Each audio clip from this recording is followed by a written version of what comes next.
We hope you enjoy hearing this classic book reading by Alexander Scourby on our YouTube channel. To hear more, click the playlist link in the description box below. Please subscribe, like, and share the link with others so they too can hear Scourby's classic book readings.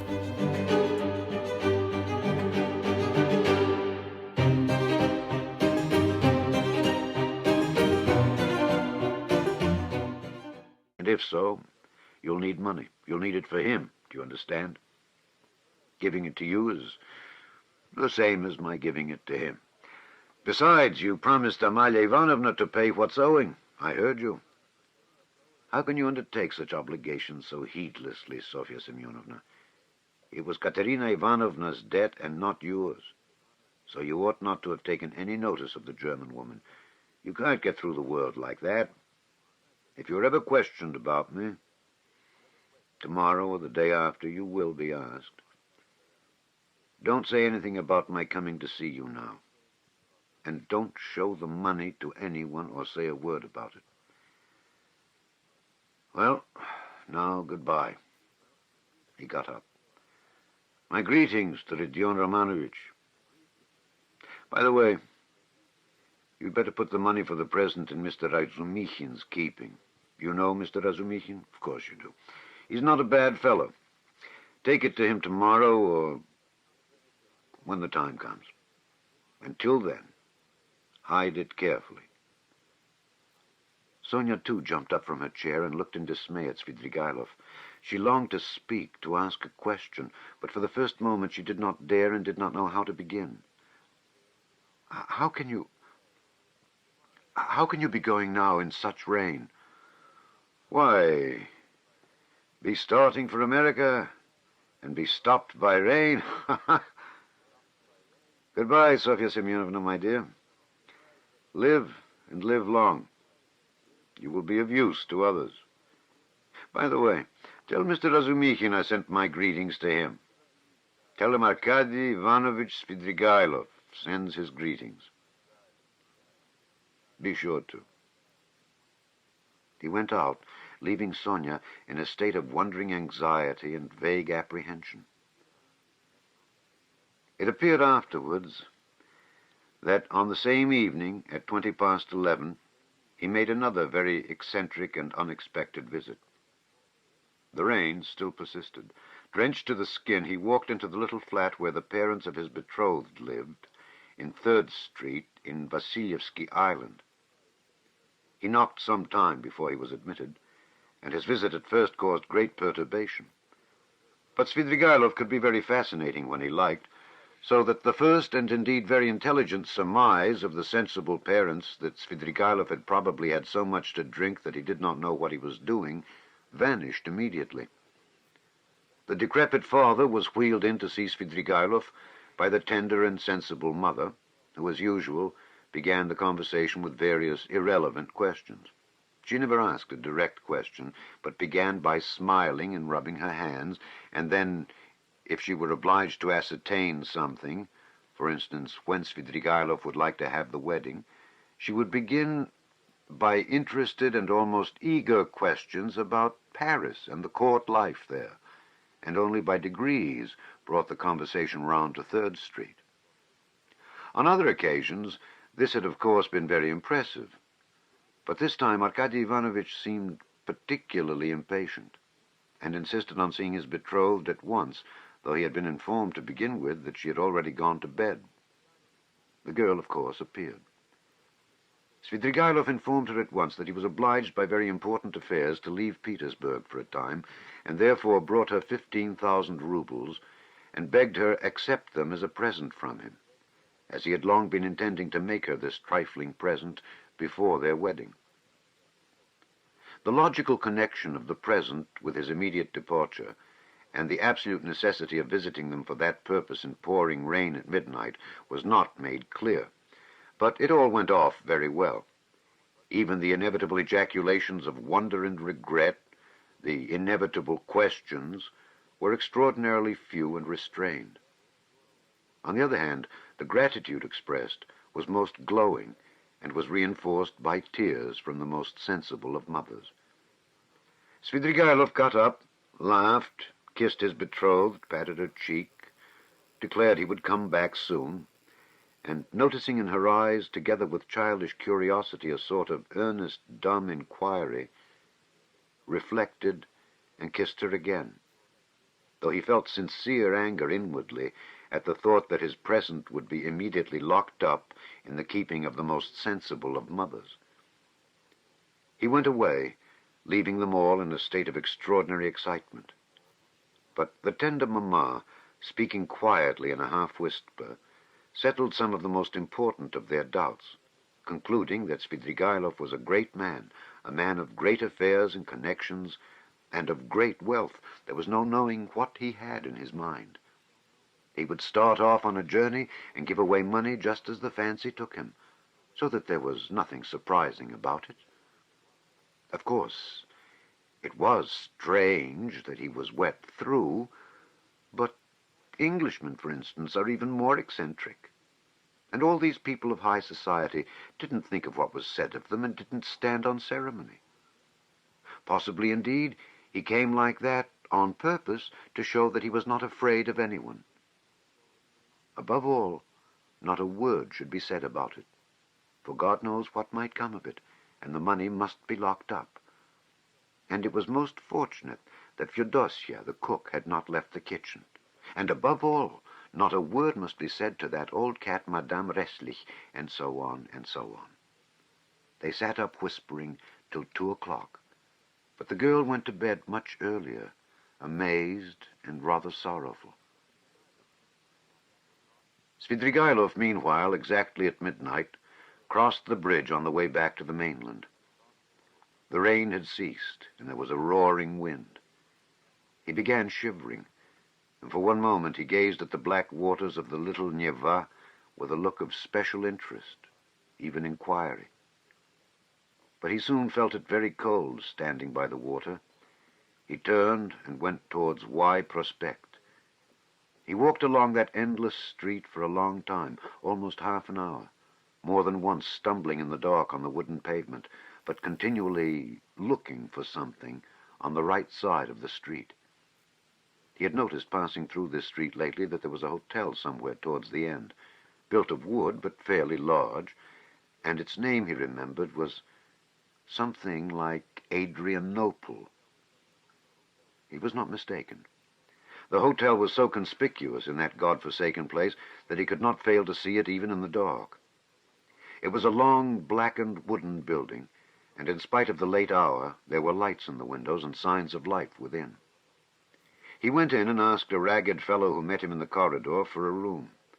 The latter, scanning Svidrigailov, pulled himself together and led him at once to a close and tiny room in the distance at the end of the corridor, under the stairs. There was no other. All were occupied. The ragged fellow looked inquiringly. "Is there tea?" asked Svidrigailov. "Yes, sir." "What else is there?" "Veal, vodka, savories." "Bring me tea and veal." "And you want nothing else?" he asked with apparent surprise. "Nothing, nothing." The ragged man went away, completely disillusioned. "It must be a nice place," thought Svidrigailov. "How was it I didn't know it? I expect I look as if I came from a café chantant and have had some adventure on the way. It would be interesting to know who stayed here." He lighted the candle and looked at the room more carefully. It was a room so low-pitched that Svidrigailov could only just stand up in it. It had one window. The bed, which was very dirty, and the plain stained chair and table almost filled it up. The walls looked as though they were made of planks covered with shabby paper so torn and dusty that the pattern was indistinguishable, though the general color, yellow, could still be made out. One of the walls was cut short by the sloping ceiling, though the room was not an attic, but just under the stairs. Svidrigailov set down the candle, sat down on the bed, and sank into thought. But a strange, persistent murmur, which sometimes rose to a shout in the next room, attracted his attention. The murmur had not ceased from the moment he entered the room. He listened. Someone was upbraiding and almost tearfully scolding, but he heard only one voice. Svidrigailov got up, shaded the light with his hand, and at once he saw a light through a crack in the wall. He went up and peeped through. The room, which was somewhat larger than his, had two occupants. One of them, a very curly-headed man with a red inflamed face, was standing in the pose of an orator, without his coat, with his legs wide apart to preserve his balance, and smiting himself on the breast. He reproached the other with being a beggar, with having no standing whatever. He declared that he had taken the other out of the gutter, and he could turn him out when he liked, and that only the finger of Providence sees it all. The object of his reproaches was sitting in a chair, and had the air of a man who wants dreadfully to sneeze, but can't. He sometimes turned sheepish and befogged eyes on the speaker, but obviously had not the slightest idea what he was talking about, and scarcely heard it. A candle was burning down on the table. There were wine glasses, a nearly empty bottle of vodka, bread and cucumber, and glasses with the dregs of stale tea. After gazing attentively at this, Svidrigailov turned away indifferently and sat down on the bed. The ragged attendant, returning with the tea, could not resist asking him again whether he didn't want anything more, and again receiving a negative reply, finally withdrew. Svidrigailov made haste to drink a glass of tea to warm himself, but could not eat anything. He began to feel feverish. He took off his coat, and wrapping himself in the blanket, lay down on the bed. He was annoyed. It would have been better to be well for the occasion, he thought with a smile. The room was close. The candle burnt dimly. The wind was roaring outside. He heard a mouse scratching in the corner, and the room smelt of mice and of leather. He lay in a sort of reverie. One thought followed another. He felt a longing to fix his imagination on something. It must be a garden under the window, he thought. There's a sound of trees. How I dislike the sound of trees on a stormy night in the dark. They give one a horrid feeling. He remembered how he had disliked it when he passed Petrovsky Park just now. This reminded him of the bridge over the little Neva, and he felt cold again, as he had when standing there. I never have liked water, he thought, even in a landscape, and he suddenly smiled again at a strange idea. Surely now all these questions of taste and comfort ought not to matter. But I've become more particular, like an animal that picks out a special place for such an occasion. I ought to have gone into the Petrovsky Park. I suppose it seemed dark, cold, as though I was seeking pleasant sensations. By the way, why haven't I put out the candle? He blew it out. They've gone to bed next door, he thought, not seeing the light at the crack. Well now, Marfa Petrovna, now's the time for you to turn up. It's dark, and the very time and place for you. But now you won't come. He suddenly recalled how, an hour before carrying out his design on Dunya, he had recommended Raskolnikov to trust her to Razumikhin's keeping. I suppose I really did say it, as Raskolnikov guessed, to tease myself. But what a rogue that Raskolnikov is. He's gone through a great deal.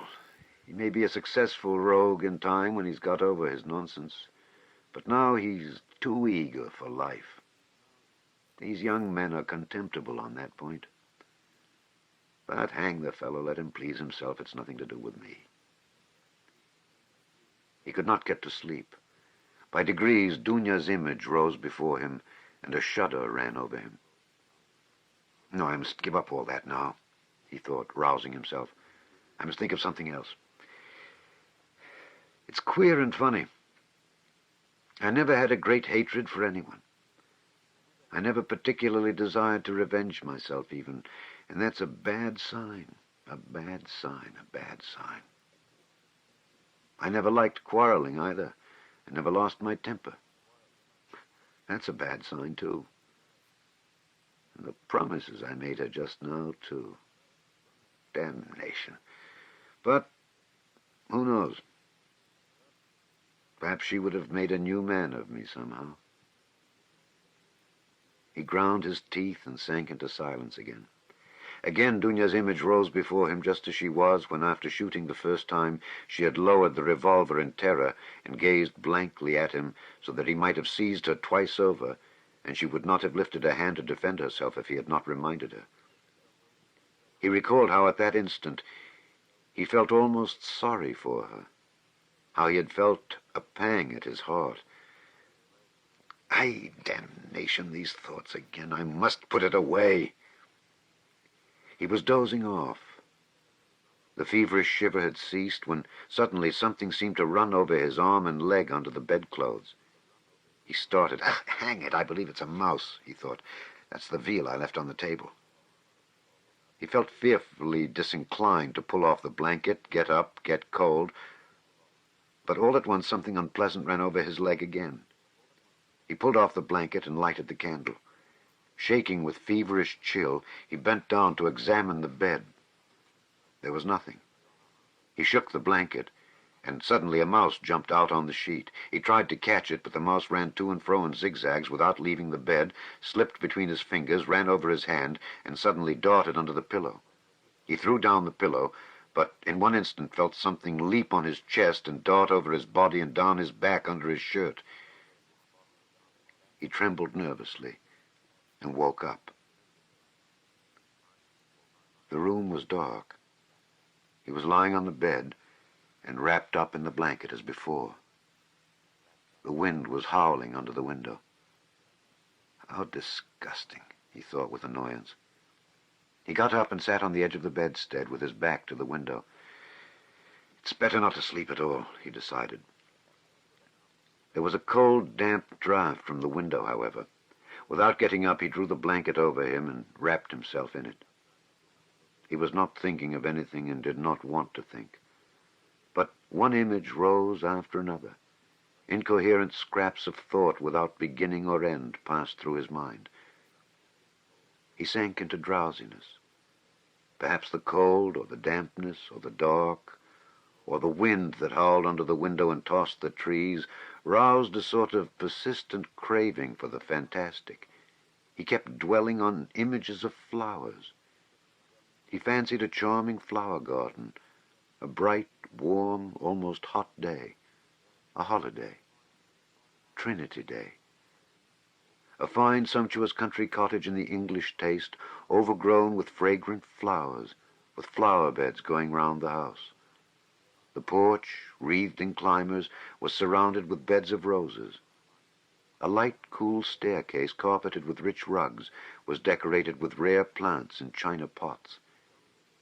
He noticed particularly in the windows nosegays of tender, white, heavily fragrant narcissus, bending over their bright green, thick, long stalks. He was reluctant to move away from them, but he went up the stairs and came into a large, high drawing room. And again, everywhere, at the windows, the doors onto the balcony, and on the balcony itself, were flowers. The floors were strewn with freshly cut, fragrant hay. The windows were open. A fresh, cool, light air came into the room. The birds were chirruping under the window, and in the middle of the room, on a table covered with a white satin shroud, stood a coffin. The coffin was covered with white silk and edged with a thick white frill. Wreaths of flowers surrounded it on all sides. Among the flowers lay a girl in a white muslin dress, with her arms crossed and pressed on her bosom as though carved out of marble. But her loose, fair hair was wet. There was a wreath of roses on her head. The stern and already rigid profile of her face looked as though chiseled of marble too, and the smile on her pale lips was full of an immense, unchildish misery and sorrowful appeal. Svidrigailov knew that girl. There was no holy image, no burning candle beside the coffin, No sound of prayers. The girl had drowned herself. She was only 14, but her heart was broken. And she had destroyed herself, crushed by an insult that had appalled and amazed that childish soul, had smirched that angel purity with unmerited disgrace, and torn from her a last scream of despair, unheeded and brutally disregarded, on a dark night in the cold and wet, while the wind howled. Svidrigailov came to himself, got up from the bed and went to the window. He felt for the latch and opened it. The wind lashed furiously into the little room and stung his face and his chest, only covered with his shirt, as though with frost. Under the window there must have been something like a garden, and apparently a pleasure garden. There, too, probably, there were tea tables and singing in the daytime. Now drops of rain flew in at the window from the trees and bushes. It was dark as in a cellar, so that he could only just make out some dark blurs of objects. Svidrigailov, bending down with elbows on the windowsill, gazed for 5 minutes into the darkness. The boom of a cannon, followed by a second one, resounded in the darkness of the night. Ah, the signal. The river is overflowing, he thought. By morning it will be swirling down the street in the lower parts, flooding the basements and cellars. The cellar rats will swim out, and men will curse in the rain and wind as they drag their rubbish to their upper stories. What time is it now? And he had hardly thought it when somewhere near a clock on the wall, ticking away hurriedly, struck 3. Aha! It will be light in an hour. Why wait? I'll go out at once, straight to the park. I'll choose a great bush there, drenched with rain, so that as soon as one's shoulder touches it, millions of drops drip on one's head.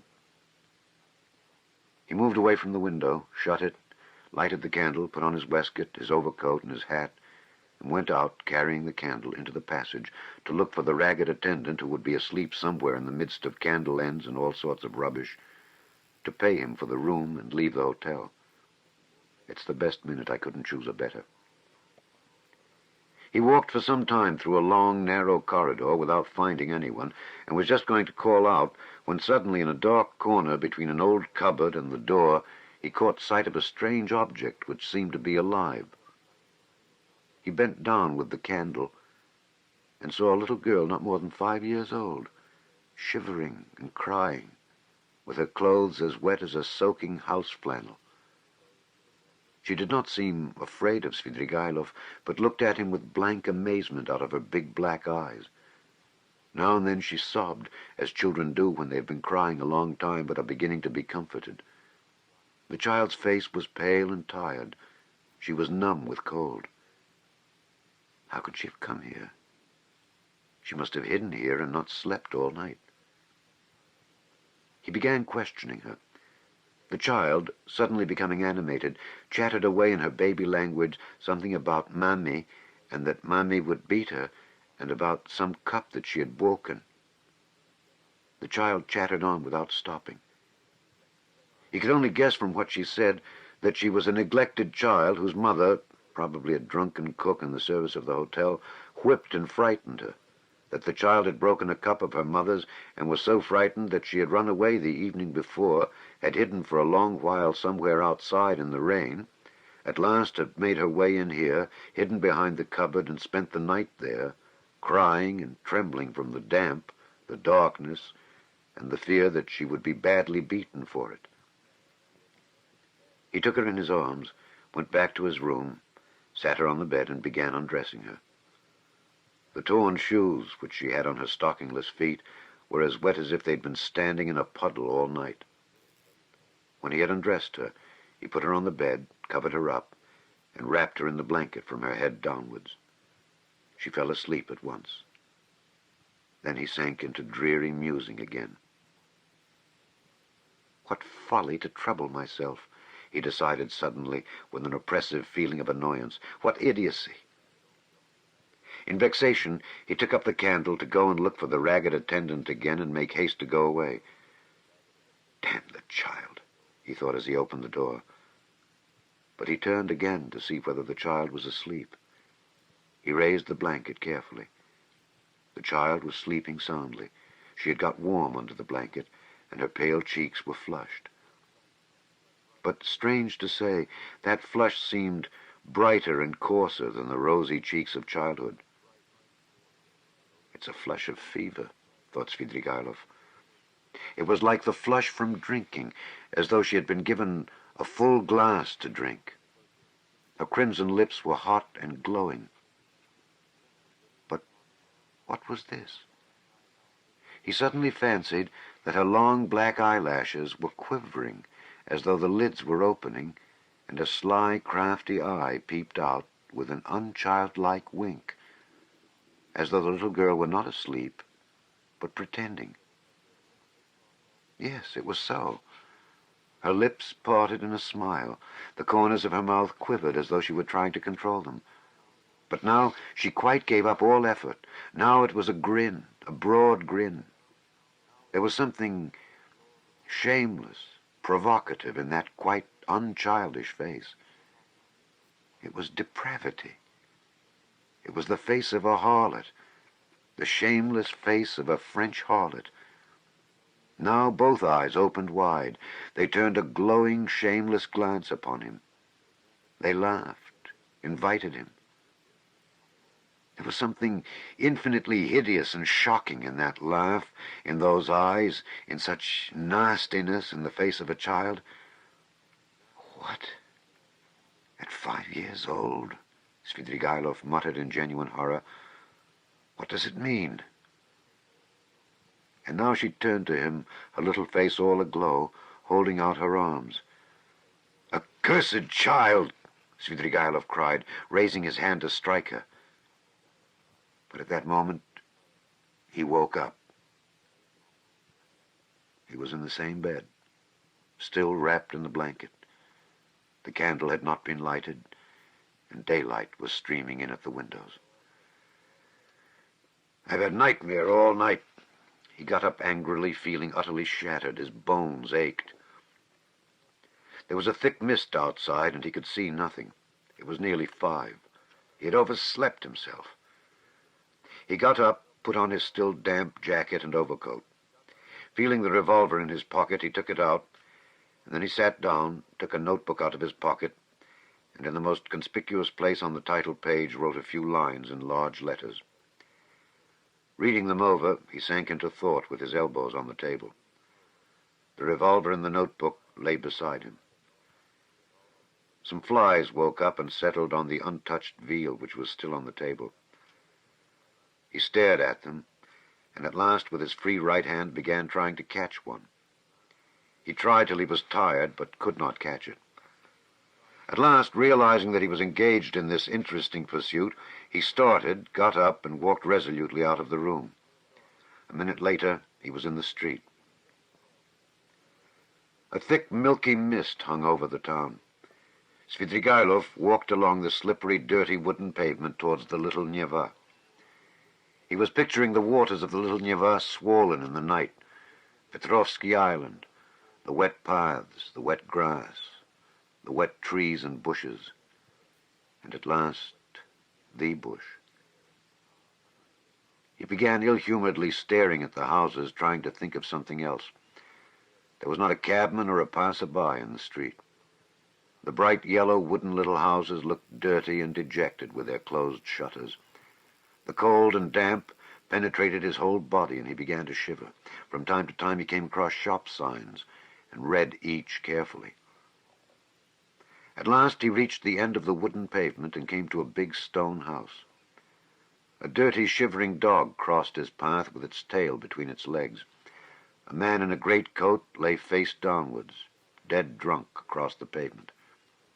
He looked at him and went on. A high tower stood up on the left. "Ah," he shouted, "here is a place. Why should it be Petrovsky? It will be in the presence of an official witness, anyhow." He almost smiled at this new thought and turned into the street where there was the big house with the tower. At the great closed gates of the house, a little man stood with his shoulder leaning against them, wrapped in a gray soldier's coat with a copper Achilles helmet on his head. He cast a drowsy and indifferent glance at Svidrigailov. His face wore that perpetual look of peevish dejection which is so sourly printed on all faces of Jewish race without exception. They both, Svidrigailov and Achilles, stared at each other for a few minutes without speaking. At last it struck Achilles as irregular for a man not drunk to be standing 3 steps from him, staring and not saying a word. "What do you want here?" he said without moving or changing his position. "Nothing, brother. Good morning," answered Svidrigailov. "This isn't the place." "I'm going to foreign parts, brother." "To foreign parts?" "To America." "America?" Svidrigailov took out the revolver and cocked it. Achilles raised his eyebrows. "I say, this is not the place for such jokes." "Why shouldn't it be the place?" "Because it isn't." "Well, brother, I don't mind that. It's a good place. When you're asked, you just say, 'He was going,' he said, 'to America.'" He put the revolver to his right temple. "You can't do it here. It's not the place," cried Achilles, rousing himself, his eyes growing bigger and bigger. Svidrigailov pulled the trigger. Chapter 7. The same day, about 7 o'clock in the evening, Raskolnikov was on his way to his mother's and sister's lodging, the lodging in Bakalaev's house which Razumikhin had found for them. The stairs went up from the street. Raskolnikov walked with lagging steps as though still hesitating whether to go or not, but nothing would have turned him back. His decision was taken. "Besides, it doesn't matter. They still know nothing," he thought, "and they're used to thinking of me as eccentric." He was appallingly dressed, his clothes torn and dirty, soaked with the night's rain. His face was almost distorted from fatigue, exposure, the inward conflict that had lasted for 24 hours. He had spent all the previous night alone, God knows where, but anyway he had reached a decision. He knocked at the door, which was opened by his mother. Dunya was not at home.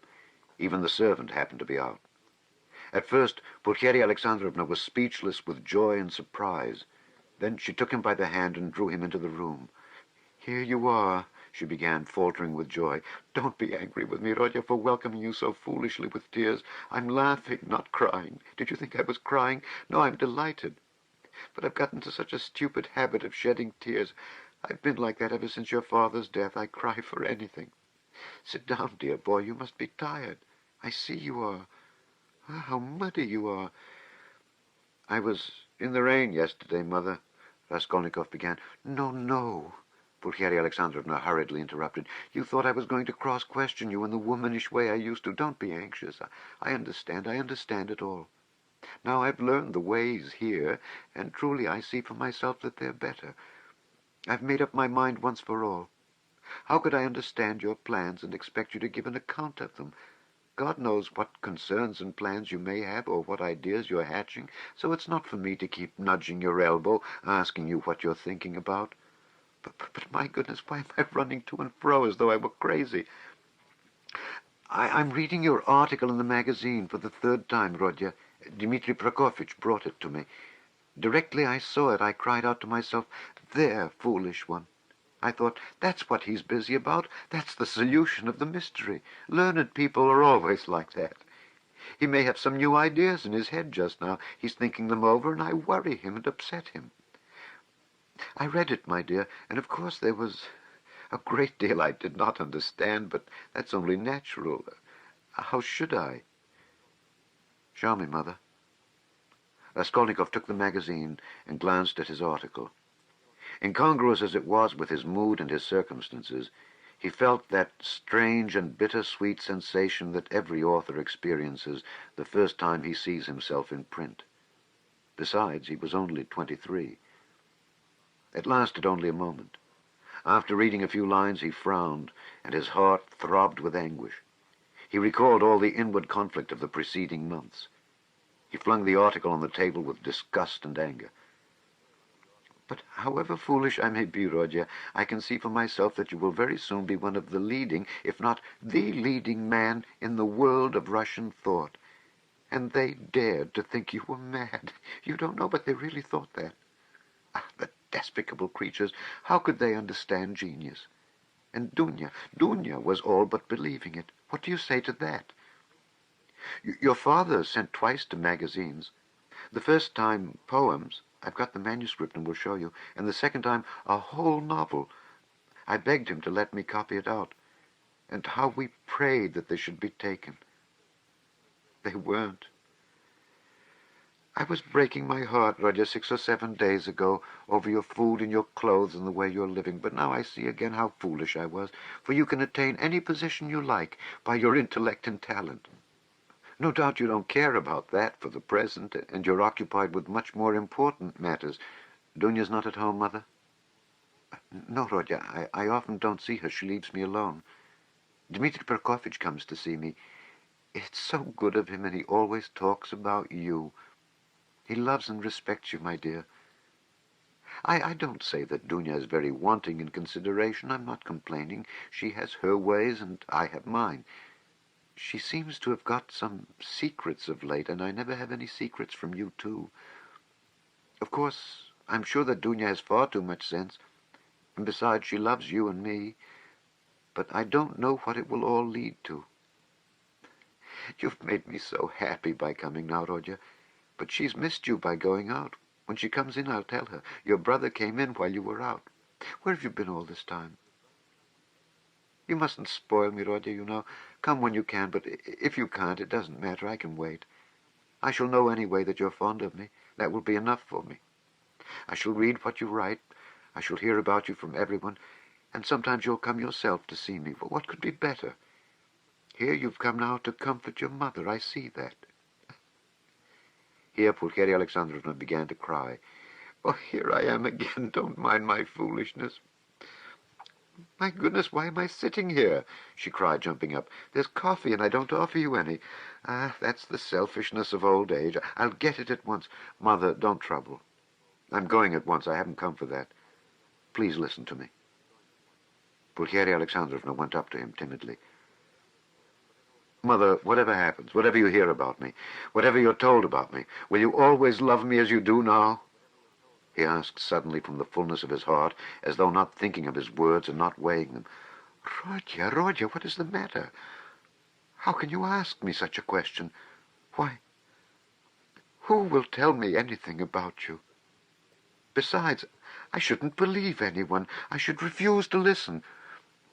I've come to assure you that I've always loved you, and I'm glad that we're alone. Even glad Dunya is out, he went on with the same impulse. I've come to tell you that though you will be unhappy, you must believe that your son loves you now more than himself, and that all you thought about me, that I was cruel and didn't care about you, was all a mistake. I shall never cease to love you. Well, that's enough. I thought I must do this and begin with this. Pulcheria Alexandrovna embraced Raskolnikov in silence, pressing him to her bosom and weeping gently. I don't know what is wrong with you, Rodya, she said at last. I've been thinking all this time that we were simply boring you, and now I see that there is a great sorrow in store for you, and that's why you're miserable. I've foreseen it a long time, Rodya. Forgive me for speaking about it. I keep thinking about it and lie awake at nights. Your sister lay talking in her sleep all last night, talking of nothing but you. I caught something, but I couldn't make it out. I felt all the morning as though I were going to be hanged, waiting for something, expecting something. And now it has come. Rodya, where are you going? You're going away somewhere? Yes, that's what I thought. I can come with you, you know, if you need me. And Dunya, too, she loves you dearly. And Sofya Semyonovna may come with us if you like. You see, I'm glad to look upon her as a daughter, even. Dmitri Prokofitch will help us to go together. But where are you going? Goodbye, Mother. What? Today? She cried as though losing him forever. I can't stay. I must go now. And can't I come with you? No, but kneel down and pray to God for me. Your prayer perhaps will reach him. Let me bless you and sign you with the cross.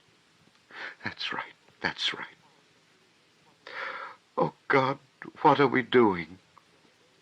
Yes, he was glad.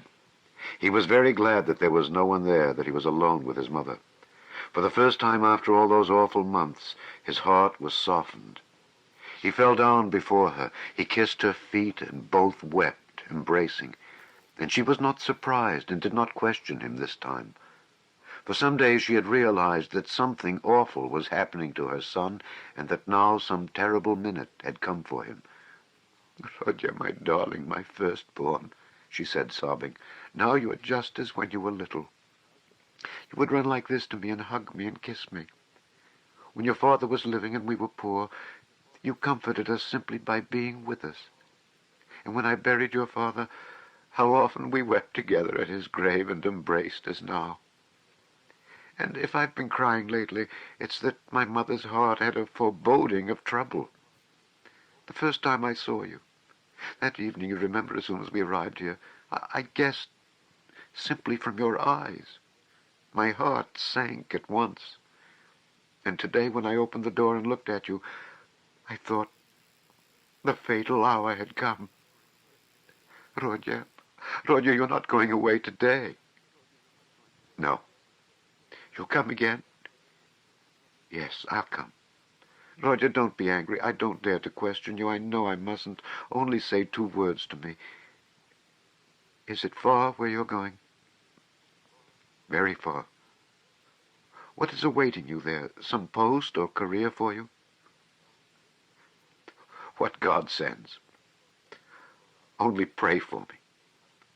Raskolnikov went to the door, but she clutched him and gazed despairingly into his eyes. Her face worked with terror. "Enough, Mother," said Raskolnikov, deeply regretting that he had come. "Not forever. It's not yet forever. You'll come. You'll come tomorrow?" I will. Goodbye." He tore himself away at last.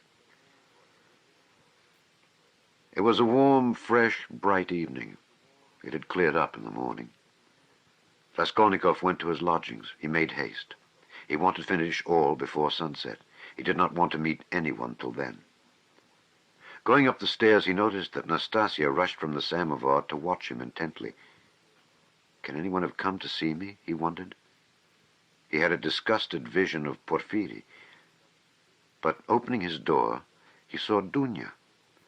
She was sitting alone, plunged in deep thought, and looked as though she had been waiting a long time. He stopped short in the doorway. She rose from the sofa in dismay and stood up facing him. Her eyes, fixed upon him, betrayed horror and infinite grief, and from those eyes alone, he saw at once that she knew. "Am I to come in or go away?" he asked uncertainly. "I've been all day with Sofya Semyonovna. We were both waiting for you. We thought that you would be sure to come there." Raskolnikov went into the room and sank exhausted on a chair. "I feel weak, Dunya. I'm very tired, and I should have liked at this moment to be able to control myself." He glanced at her mistrustfully. "Where were you all night?" "I don't remember clearly. You see, sister, I wanted to make up my mind once for all, and several times I walked by the Neva. I remember that I wanted to end it all there, but I couldn't make up my mind," he whispered, looking at her mistrustfully again. "Thank God. That was just what we were afraid of, Sofya Semyonovna and I. Then you still have faith in life? Thank God, thank God." Raskolnikov smiled bitterly. "I haven't faith, but I've just been weeping in Mother's arms. I haven't faith, but I've just asked her to pray for me. I don't know how it is, Dunya. I don't understand it." "Have you been at Mother's? Have you told her?" cried Dunya, horror-stricken. "Surely you haven't done that." "No, I didn't tell her. In words. But she understood a great deal. She heard you talking in your sleep. I'm sure she half understands it already. Perhaps I did wrong in going to see her. I don't know why I did go. I'm a contemptible person, Dunya. A contemptible person, but ready to face suffering. You are, aren't you?" "Yes, I'm going. At once. Yes, to escape the disgrace, I thought of drowning myself, Dunya. But as I looked into the water, I thought that if I'd considered myself strong till now, I'd better not be afraid of disgrace, he said, hurrying on. It's pride, Dunya. Pride, Rodya. There was a gleam of fire in his lusterless eyes.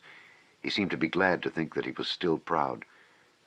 You don't think, sister, that I was simply afraid of the water? He asked, looking into her face with a sinister smile.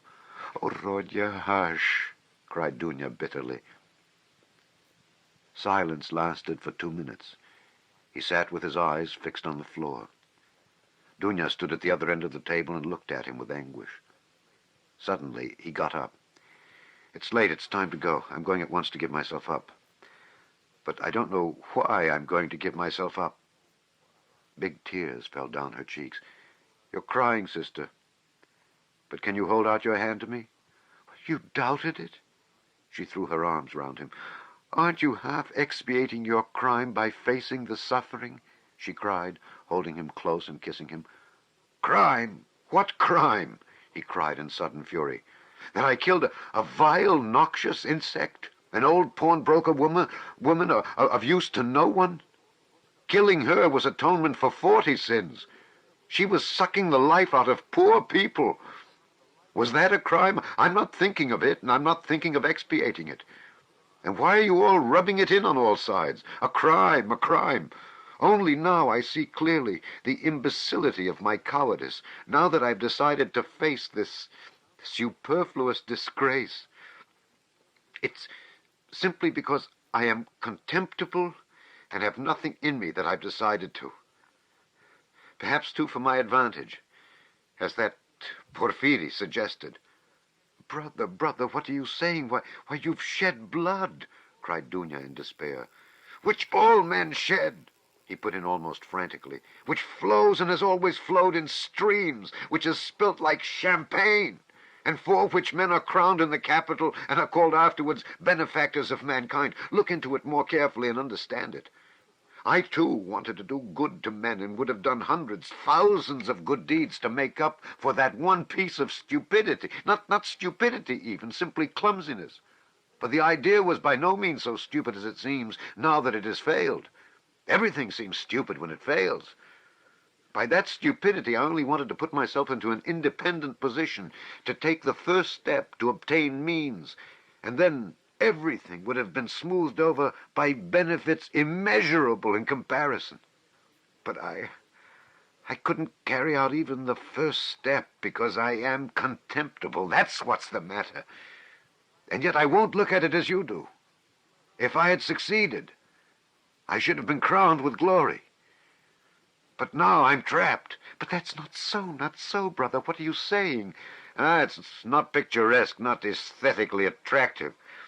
I fail to understand why bombarding people by regular siege is more honorable. The fear of appearances is the first symptom of impotence. I've never recognized this more clearly than now. And I'm further than ever from seeing that what I did was a crime. I've never been stronger and more convinced than now. The color had rushed into his pale, exhausted face, but as he uttered his last explanation, he happened to meet Dunya's eyes, and he saw such anguish in them that he could not help being checked. He felt that he had anyway made these 2 poor women miserable, that he was anyway the cause. Dunya, darling, if I am guilty, forgive me, though I cannot be forgiven if I am guilty. Goodbye, we won't dispute. It's high time to go. Don't follow me, I beseech you. I'll have somewhere else to go. But you go at once and sit with Mother. I entreat you to. It's my last request of you. Don't leave her at all. I left her in a state of anxiety that she's not fit to bear. She will die or go out of her mind. Be with her. Razumihin will be with you. I've been talking to him. Don't cry about me. I'll try to be honest and manly all my life, even if I am a murderer. Perhaps I shall someday make a name. I won't disgrace you, you will see. I'll still show. Now, goodbye for the present, he concluded hurriedly, noticing again a strange expression in Dunya's eyes at his last words and promises. Why are you crying? Don't cry, don't cry. We're not parting forever. Oh, yes, wait a minute. I'd forgotten. He went to the table, took up a thick, dusty book, opened it, and took from between the pages a little watercolor portrait on ivory. It was the portrait of his landlady's daughter who had died of fever, that strange girl who had wanted to be a nun. For a minute, he gazed at the delicate, expressive face of his betrothed, kissed the portrait, and gave it to Dunya. I used to talk a great deal about it to her. Only to her, he said thoughtfully. To her heart, I confided much of what has since been so hideously realized. Don't be uneasy, he returned to Dunya. She was as much opposed to it as you, and I'm glad that she's gone. The great point is that everything now is going to be different, is going to be broken in two, he cried, suddenly returning to his dejection. Everything, everything. And am I prepared for it? Do I want it myself? They say it is necessary for me to suffer. What's the object of these senseless sufferings? Shall I know any better what they're for when I'm crushed by hardships and idiocy, and weak as an old man after 20 years' penal servitude? And what shall I have to live for then? Why am I consenting to that life now? Oh, I knew I was contemptible when I stood looking at the Neva at daybreak today. At last they both went out. It was hard for Dunya, but she loved him.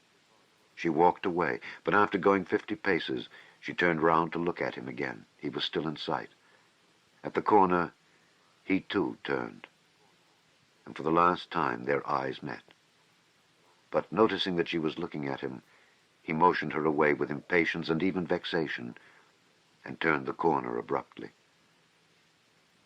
I'm wicked, I see that, he thought to himself, feeling ashamed a moment later of his angry gesture to Dunya. But why are they so fond of me if I don't deserve it?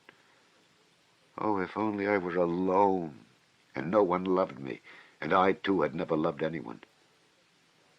Nothing of all this would have happened. But I wonder, shall I, in those 15 or 20 years, grow so meek that I shall humble myself before people and whimper at every word that I'm a criminal? Yes, that's it. That's what they're sending me there for. That's what they want. Look at them, running to and fro about the streets, every one of them a scoundrel and a criminal at heart. And worse still, an idiot. But try to get me off, and they'd be wild with righteous indignation. Oh, how I hate them all. He fell to musing by what process it would come to pass that he could be humbled before all of them, indiscriminately, humbled by conviction. And yet, why not? It must be so. Would not 20 years of continual bondage crush him utterly? Water wears out stone. And why? Why should he live after that? Why should he go now, when he knew that it would be so? It was the 100th time, perhaps, that he had asked himself that question since the previous evening. But still, he went. Chapter 8. When he went into Sonia's room, it was already getting dark. All day Sonia had been waiting for him in terrible anxiety. Dunya had been waiting with her. She had come to her that morning, remembering Svidrigailov's words that Sonia knew. We will not describe the conversation and tears of the two girls and how friendly they became. Dunya gained one comfort at least from that interview, that her brother would not be alone. He had gone to her, Sonia, first with his confession. He had gone to her for human fellowship when he needed it. She would go with him wherever fate might send him. Dunya did not ask, but she knew it was so. She looked at Sonia almost with reverence, and at first almost embarrassed her by it. Sonia was almost on the point of tears. She felt herself, on the contrary, hardly worthy to look at Dunya. Dunya's gracious image, when she had bowed to her so attentively and respectfully at their first meeting in Raskolnikov's room, had remained in her mind as one of the fairest visions of her life. Dunya at last became impatient, and leaving Sonia, went to her brother's room to await him there. She kept thinking that he would come there first. When she had gone, Sonia began to be tortured by the dread of his committing suicide, and Dunya too feared it. But they had spent the day trying to persuade each other that that could not be, and both were less anxious while they were together. As soon as they parted, each thought of nothing else. Sonia remembered how Svidrigailov had said to her the day before that Raskolnikov had two alternatives: Siberia or... Besides, she knew his vanity, his pride, and his lack of faith. Is it possible that he has nothing but cowardice and fear of death to make him live? She thought at last in despair. Meanwhile, the sun was setting. Sonia was standing in dejection, looking intently out of the window. But from it she could see nothing but the unwhitewashed blank wall of the next house. At last, when she began to feel sure of his death, he walked into the room. She gave a cry of joy, but looking carefully into his face, she turned pale. "Yes," said Raskolnikov, smiling. "I've come for your cross, Sonia. It was you told me to go to the crossroads. Why is it you're frightened now it's come to that?" Sonia gazed at him, astonished. His tone seemed strange to her. A cold shiver ran over her. But in a moment she guessed that the tone and the words were a mask. He spoke to her, looking away as though to avoid meeting her eyes. "You see, Sonia, I've decided that it will be better so. There is one fact, but it's a long story and there's no need to discuss it. But do you know what angers me? It annoys me that all those stupid, brutish faces will be gaping at me directly, pestering me with their stupid questions, which I shall have to answer. They'll point their fingers at me. You know, I'm not going to Porfiry. I'm sick of him. I'd rather go to my friend, the explosive lieutenant. How I shall surprise him. What a sensation I shall make. But I must be cooler. I've become too irritable of late. You know, I was nearly shaking my fist at my sister just now because she turned to take a last look at me. It's a brutal state to be in. What am I coming to? Well, where are the crosses? He seemed hardly to know what he was doing. He could not stay still or concentrate his attention on anything. His ideas seemed to gallop after one another. He talked incoherently. His hands trembled slightly. Without a word, Sonia took out of the drawer two crosses, one of cypress wood and one of copper. She made the sign of the cross over herself and over him, and put the wooden cross on his neck. "It's the symbol of my taking up the cross," he laughed, "as though I had not suffered much till now. The wooden cross, that is the peasant one.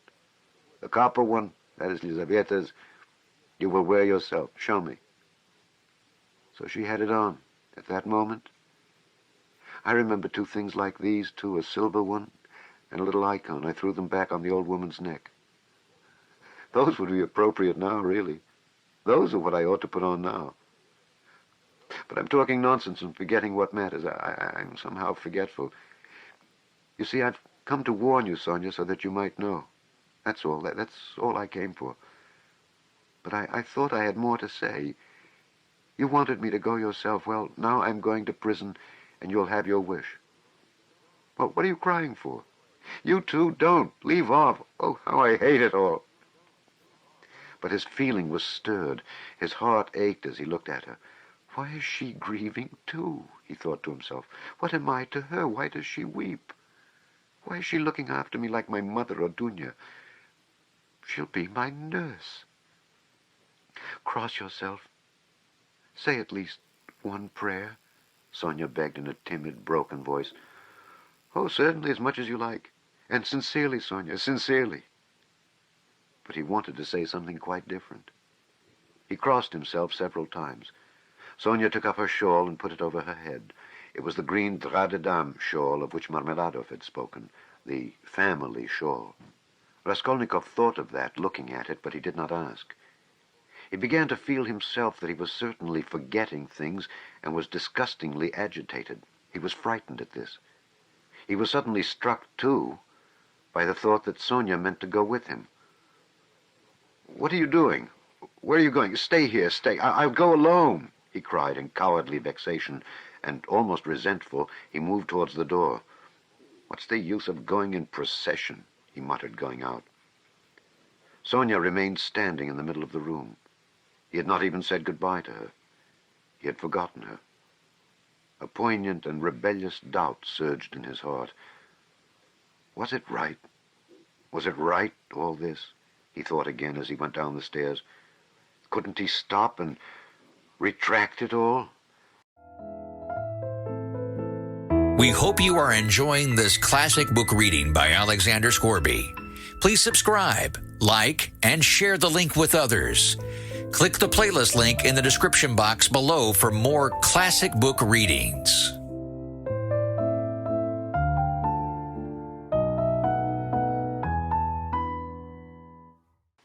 And not go? But still he went. He felt suddenly once for all that he mustn't ask himself questions. As he turned into the street, he remembered that he had not said goodbye to Sonia, that he had left her in the middle of the room in her green shawl, not daring to stir after he had shouted at her. And he stopped short for a moment. At the same instant, another thought dawned upon him, as though it had been lying in wait to strike him then. Why? With what object did I go to her just now? I told her on business. On what business? I had no sort of business. To tell her I was going? But where was the need? Do I love her? No, I drove her away just now like a dog. Did I want her crosses? Oh, how low I sunk. No. I wanted her tears. I wanted to see her terror, to see how her heart ached. I had to have something to cling to, something to delay me, some friendly face to see. And I dared to believe in myself, to dream of what I would do. I'm a beggarly, contemptible wretch. Contemptible. He walked along the canal bank, and he had not much further to go. But on reaching the bridge, he stopped, and turning out of his way along it, went to the Haymarket. He looked eagerly to right and left, gazed intently at every object, and could not fix his attention on anything. Everything slipped away. In another week, another month, I shall be driven in a prison van over this bridge. How shall I look at the canal then? I should like to remember this, slipped into his mind. Look at this sign. How shall I read those letters then? It's written here, Campany. That's a thing to remember, that letter A, and to look at it again in a month. How shall I look at it then? What shall I be feeling and thinking then? How trivial it all must be, what I'm fretting about now. Of course it must all be interesting in its way. What am I thinking about? I'm becoming a baby. I'm showing off to myself. Why am I ashamed? Phew, how people shove. That fat man in Germany must be who pushed against me. Does he know whom he pushed? There's a peasant woman with a baby begging. It's curious that she thinks me happier than she is. I might give her something for the incongruity of it. Here's a 5-kopeck piece left in my pocket. Where'd I get it? Here. Take it, my good woman. God bless you, the beggar chanted in a lachrymose voice. He went into the Haymarket. It was distasteful, very distasteful to be in a crowd, but he walked just where he saw most people. He would have given anything in the world to be alone, but he knew himself that he would not have remained alone for a moment. There was a man drunk and disorderly in the crowd. He kept trying to dance and falling down. There was a ring round him. Raskolnikov squeezed his way through the crowd, stared for some minutes at the drunken man, and suddenly gave a short, jerky laugh. A minute later he had forgotten him and did not see him, though he still stared. He moved away at last, not remembering where he was. But when he got into the middle of the square, an emotion suddenly came over him, overwhelming him, body and mind. He suddenly recalled Sonia's words. Go to the crossroads. Bow down to the people. Kiss the earth, for you have sinned against it too, and say aloud to the whole world, I am a murderer. He trembled, remembering that. And the hopeless misery and anxiety of all that time, especially of the last hours, had weighed so heavily upon him that he positively clutched at the chance of this new, unmixed, complete sensation. It came over him like a fit. It was like a single spark kindled in his soul and spreading fire through him. Everything in him softened at once, and the tears started into his eyes. He fell to the earth on the spot. He knelt down in the middle of the square, bowed down to the earth, and kissed that filthy earth with bliss and rapture. He got up and bowed down a second time. He's boozed, a youth near him observed. There was a roar of laughter. He's going to Jerusalem, brothers, and saying goodbye to his children and his country. He's bowing down to all the world and kissing the great city of Petersburg and its pavement, added a workingman who was a little drunk. Quite a young man, too, observed a third. And a gentleman, someone observed soberly. There's no knowing who's a gentleman and who isn't nowadays. These exclamations and remarks checked Raskolnikov, and the words, I am a murderer, which were perhaps on the point of dropping from his lips, died away. He bore these remarks quietly, however, and without looking round, he turned down a street leading to the police office. He had a glimpse of something on the way which did not surprise him. He had felt that it must be so.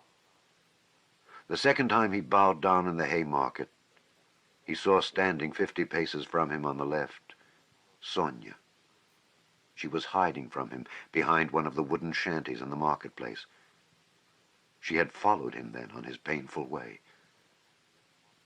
Raskolnikov at that moment felt and knew once for all that Sonia was with him forever and would follow him to the ends of the earth, wherever fate might take him. It wrung his heart, but he was just reaching the fatal place. He went into the yard fairly resolutely. He had to mount to the 3rd story. I shall be some time going up, he thought. He felt as though the fateful moment was still far off, as though he had plenty of time left for consideration. Again the same rubbish, the same eggshells lying about on the spiral stairs, again the open doors of the flats, again the same kitchens and the same fumes and stench coming from them. Raskolnikov had not been here since that day. His legs were numb and gave way under him, but still they moved forward. He stopped for a moment to take breath, to collect himself so as to enter like a man. But why? What for? He wondered, reflecting. If I must drink the cup, what difference does it make? The more revolting, the better. He imagined for an instant the figure of the explosive lieutenant, Ilya Petrovitch. Was he actually going to him? Couldn't he go to someone else, to Nikodim Fomitch? Couldn't he turn back and go straight to Nikodim Fomitch's lodgings? At least then it would be done privately. No, to the explosive lieutenant. If he must drink it off at once. Turning cold and hardly conscious, he opened the door of the office. There were very few people in it this time, only a house porter and a peasant. The doorkeeper did not even peep out from behind his screen. Raskolnikov walked into the next room. Perhaps I still need not speak, passed through his mind. Some sort of clerk not wearing a uniform was settling himself at a bureau to write. In a corner, another clerk was seating himself. Zamyetov was not there, nor, of course, Nikodim Fomitch. No one in? Raskolnikov asked, addressing the person at the bureau. Whom do you want? Ah, not a sound was heard, not a sight was seen, but I sent the Russian. How does it go in the fairy tale? I've forgotten. At your service, a familiar voice cried suddenly. Raskolnikov shuddered. The explosive lieutenant stood before him. He had just come in from the 3rd room. It is the hand of fate, thought Raskolnikov. Why is he here? You've come to see us? What about? Cried Ilya Petrovitch. He was obviously in an exceedingly good humor and perhaps a trifle exhilarated. If it's on business, you are rather early. It's only a chance that I'm here. However, I'll do what I can. I must admit, what is it? Excuse me, Raskolnikov. Of course, Raskolnikov. You didn't imagine I'd forgotten. I don't think I'm like that. Rodionovich, is that it? That's it, isn't it? Rodion Romanovich. Oh, yes, of course. Rodion Romanovich. I was just getting at it. I made some inquiries about you. I assure you I've been genuinely grieved since I behaved like that. It was explained to me afterwards that you were a literary man, and a learned one, too. And so to say, the first steps... mercy on us. What literary or scientific man does not begin by some originality of conduct?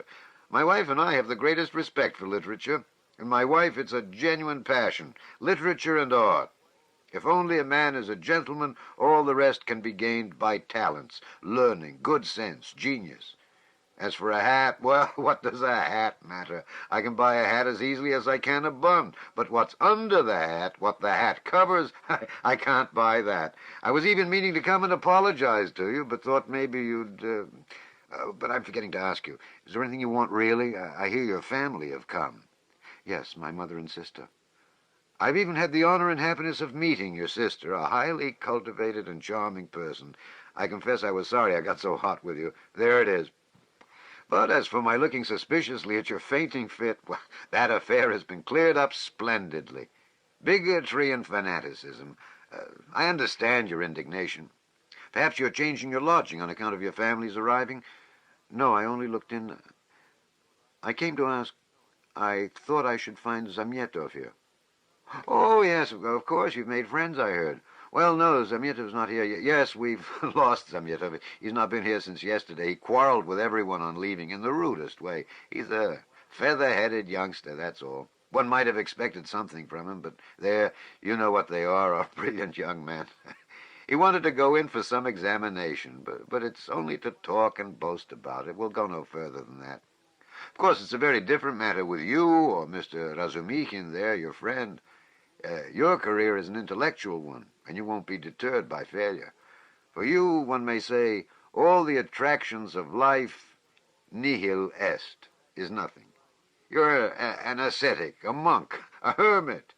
A book, a pen behind your ear, a learned research, that's where your spirit soars. I'm the same way myself. Have you read Livingstone's Travels? No. Oh, I have. There are a great many nihilists about nowadays, you know, and indeed it's not to be wondered at. What sort of days are they, I ask you? But we thought, you are not a nihilist, of course. Answer me openly. No. Believe me, you can speak openly to me as you would to yourself. Official duty is one thing, but... oh, you're thinking I meant to say friendship is quite another. No, you're wrong. It's not friendship, but... the feeling of a man and a citizen, the feeling of humanity and of love for the Almighty. I may be an official, but I'm always bound to feel myself a man and a citizen. Oh, you were asking about Zamyetov. Zamyetov will make a scandal in the French style in a house of bad reputation over a glass of champagne. That's all your Zamyetov is good for. While I'm, perhaps, so to speak, burning with devotion and lofty feelings, and besides I have rank, consequence, a post. I'm married and have children. I fulfill the duties of a man and a citizen. But who's he, may I ask? I appeal to you as a man ennobled by education. Then these midwives, too, have become extraordinarily numerous. Raskolnikov raised his eyebrows inquiringly. The words of Ilya Petrovitch, who had obviously been dining, were for the most part a stream of empty sounds for him. But some of them he understood. He looked at him inquiringly, not knowing how it would end. I mean those crop-headed wenches, the talkative Ilya Petrovitch continued. Midwives is my name for them. I think it a very satisfactory one. They go to the academy, study anatomy. If I fall ill, am I to send for a young lady to treat me? What do you say? Ha ha! Ilya Petrovitch laughed, quite pleased with his own wit. It's an immoderate zeal for education. But once you're educated, that's enough. Why abuse it? Why insult honorable people, as that scoundrel Zamyetov does? Why did he insult me, I ask you? Look at these suicides, too. How common they are, you can't fancy.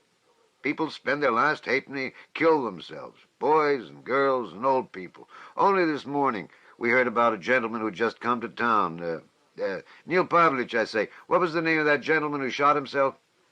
Svidrigailov, someone answered from the other room with drowsy listlessness. Raskolnikov started. Svidrigailov? Svidrigailov has shot himself? He cried. What, do you know Svidrigailov? Yes, I knew him. He hadn't been here long. Yes, that's so. He'd lost his wife, was a man of reckless habits, and all of a sudden shot himself, and in such a shocking way. He left in his notebook a few words, that he dies in full possession of his faculties and that no one is to blame for his death. He had money, they say. How did you come to know him? I was acquainted. My sister was governess in his family. Bah.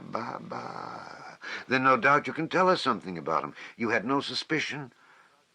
I saw him yesterday. He was drinking wine. I knew nothing. Raskolnikov felt as though something had fallen on him and was stifling him. You've turned pale again. It's so stuffy here. Yes, I must go, muttered Raskolnikov. Excuse my troubling you. Not at all, as often as you like. It's a pleasure to see you, and I'm glad to say so. Ilya Petrovich held out his hand. I only wanted... I came to see Zamyetov. I understand. It's a pleasure to see you.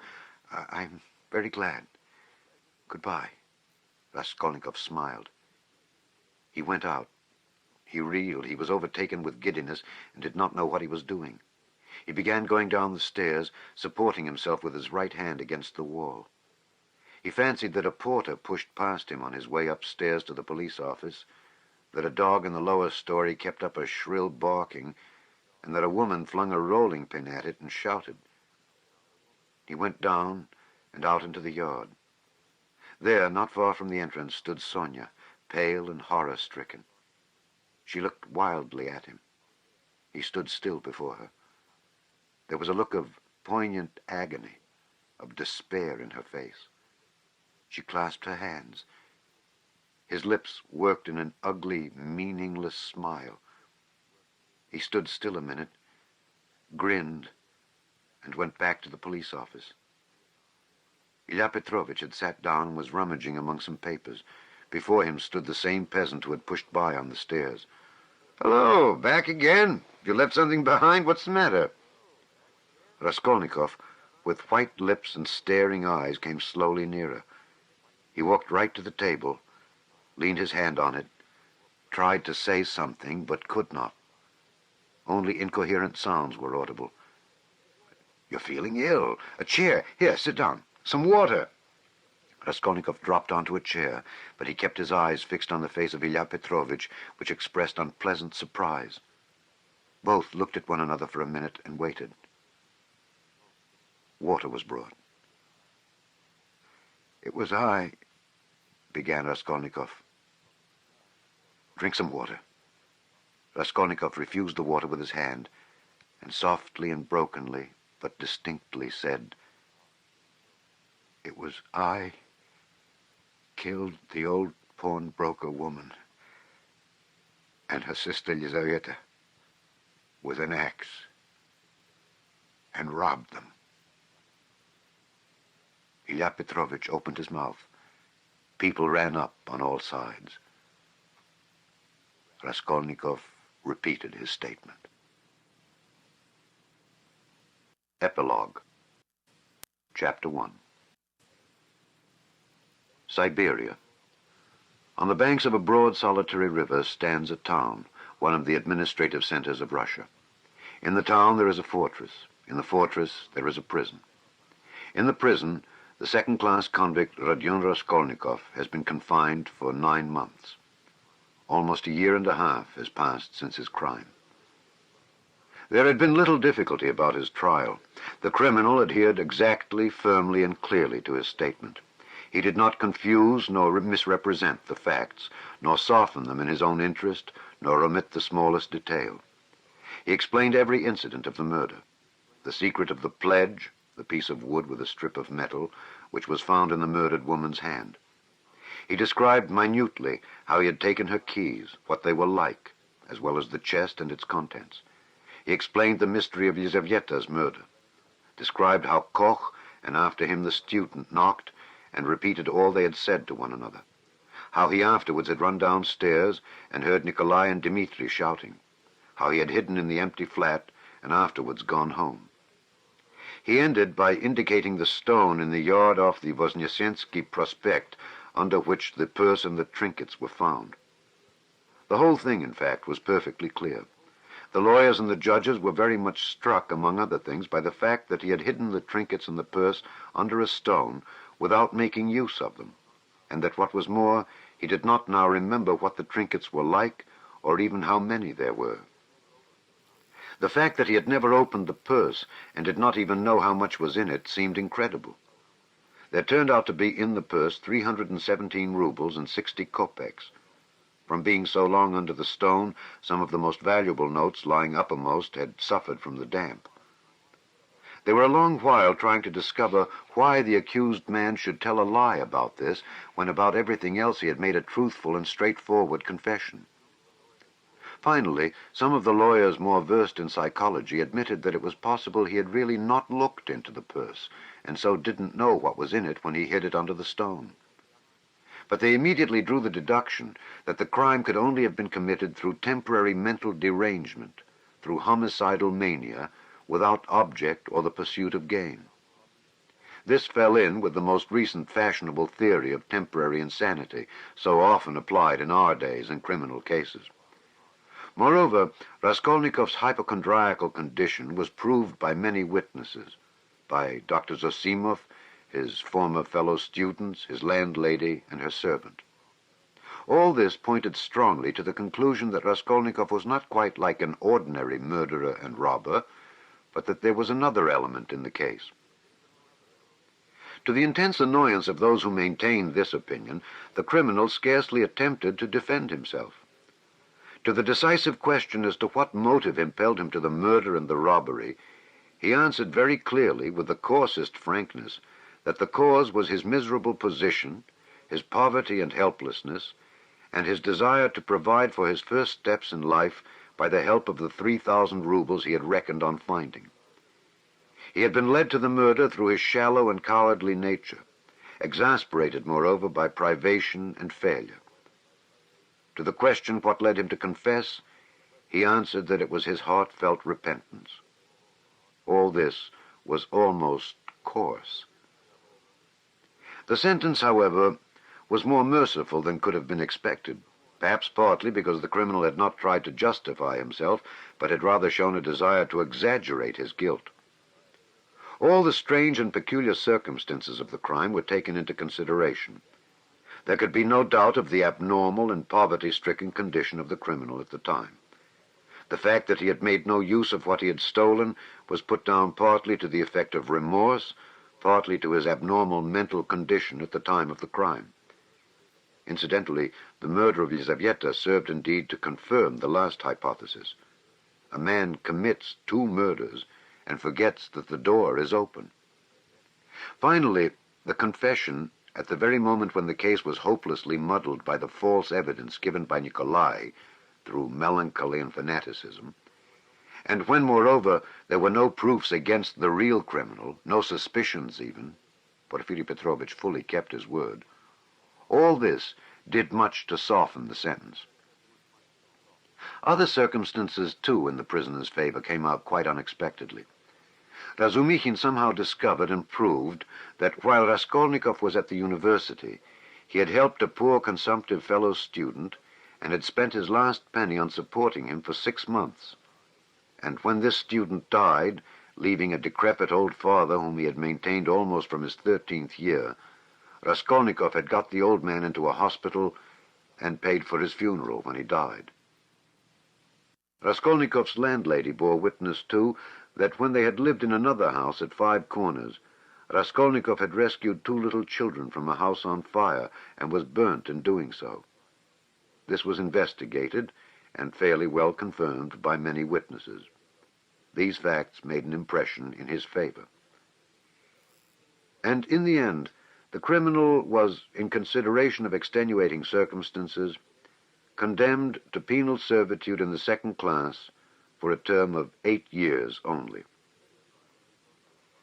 At the very beginning of the trial, Raskolnikov's mother fell ill. Dunya and Razumikhin found it possible to get her out of Petersburg during the trial. Razumikhin chose a town on the railway not far from Petersburg, so as to be able to follow every step of the trial, and at the same time to see Avdotya Romanovna as often as possible. Pulcheria Alexandrovna's illness was a strange, nervous one, and was accompanied by a partial derangement of her intellect. When Dunya returned from her last interview with her brother, she had found her mother already ill, in feverish delirium. That evening, Razumikhin and she agreed what answers they must make to her mother's questions about Raskolnikov, and made up a complete story for her mother's benefit of his having to go away to a distant part of Russia on a business commission, which would bring him in the end money and reputation. But they were struck by the fact that Pulcheria Alexandrovna never asked them anything on the subject, neither then nor thereafter. On the contrary, she had her own version of her son's sudden departure. She told them with tears how he had come to say goodbye to her, hinting that she alone knew many mysterious and important facts, and that Rodya had many very powerful enemies, so that it was necessary for him to be in hiding. As for his future career, she had no doubt that it would be brilliant when certain sinister influences could be removed. She assured Razumikhin that her son would be one day a great statesman, that his article and brilliant literary talent proved it. This article she was continually reading. She even read it aloud, almost took it to bed with her, but scarcely asked where Rodya was, though the subject was obviously avoided by the others, which might have been enough to awaken her suspicions. They began to be frightened at last at Pulcheria Alexandrovna's strange silence on certain subjects. She did not, for instance, complain of getting no letters from him, though in previous years she had only lived on the hope of letters from her beloved Rodya. This was the cause of great uneasiness to Dunya. The idea occurred to her that her mother suspected that there was something terrible in her son's fate, and was afraid to ask, for fear of hearing something still more awful. In any case, Dunya saw clearly that her mother was not in full possession of her faculties.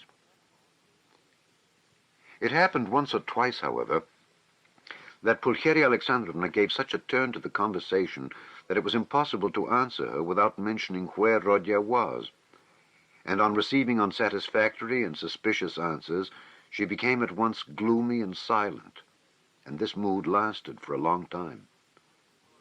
Dunya saw at last that it was hard to deceive her, and came to the conclusion that it was better to be absolutely silent on certain points. But it became more and more evident that the poor mother suspected something terrible.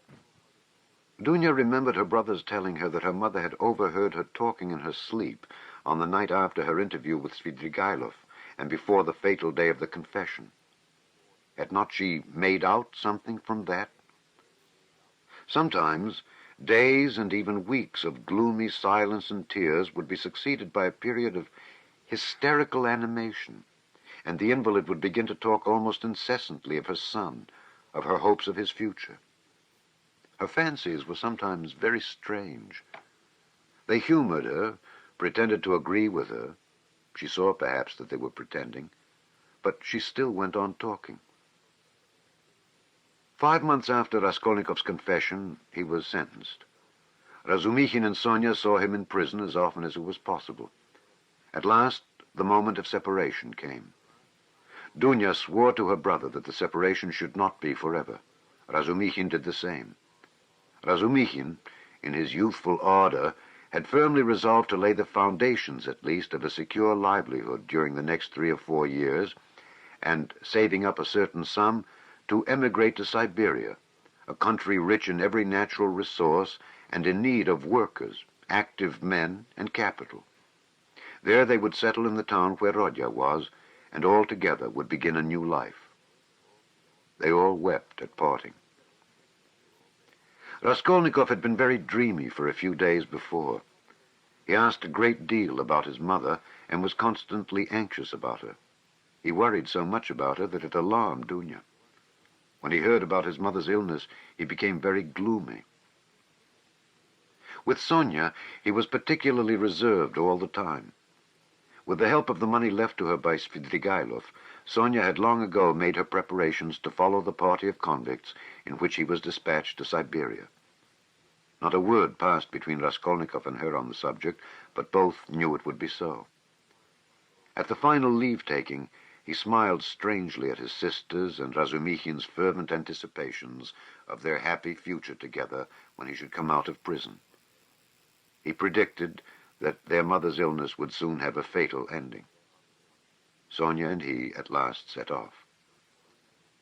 2 months later, Dunya was married to Razumikhin. It was a quiet and sorrowful wedding. Porfiry Petrovich and Zosimov were invited, however. During all this period, Razumikhin wore an air of resolute determination. Dunya put implicit faith in his carrying out his plans, and indeed she could not but believe in him. He displayed a rare strength of will. Among other things, he began attending university lectures again in order to take his degree. They were continually making plans for the future. Both counted on settling in Siberia within 5 years at least. Till then, they rested their hopes on Sonia. Pulcheria Alexandrovna was delighted to give her blessing to Dunya's marriage with Razumikhin. But after the marriage she became even more melancholy and anxious. To give her pleasure, Razumikhin told her how Raskolnikov had looked after the poor student and his decrepit father, and how a year ago he had been burnt and injured in rescuing 2 little children from a fire. These 2 pieces of news excited Pulcheria Alexandrovna's disordered imagination almost to ecstasy. She was continually talking about them, even entering into conversation with strangers in the street, though Dunya always accompanied her. In public conveyances and shops, wherever she could capture a listener, she would begin the discourse about her son, his article, how he had helped the student, how he had been burnt at the fire, and so on. Dunya did not know how to restrain her. Apart from the danger of her morbid excitement, there was the risk of someone's recalling Raskolnikov's name and speaking of the recent trial. Pulcheria Alexandrovna found out the address of the mother of the 2 children her son had saved and insisted on going to see her. At last, her restlessness reached an extreme point. She would sometimes begin to cry suddenly and was often ill and feverishly delirious. One morning she declared that by her reckoning Rodya ought soon to be home, that she remembered when he said goodbye to her, he said that they must expect him back in 9 months.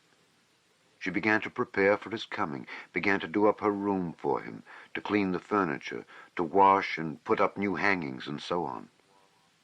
Dunya was anxious but said nothing, and helped her to arrange the room. After a fatiguing day spent in continual fancies, in joyful daydreams and tears, Pulcheria Alexandrovna was taken ill in the night, and by morning she was feverish and delirious. It was brain fever. She died within a fortnight. In her delirium, she dropped words which showed that she knew a great deal more about her son's terrible fate than they had suspected. For a long time, Raskolnikov did not know of his mother's death, though a regular correspondence had been maintained from the time he reached Siberia. It was carried on by means of Sonia, who wrote every month to the Razumikhins and received an answer with unfailing regularity. At first they found Sonia's letters dry and unsatisfactory, but later on they came to the conclusion that the letters could not be better, for from these letters they received a complete picture of their unfortunate brother's life. Sonia's letters were full of the most matter-of-fact detail, the simplest and clearest description of all Raskolnikov's surroundings as a convict.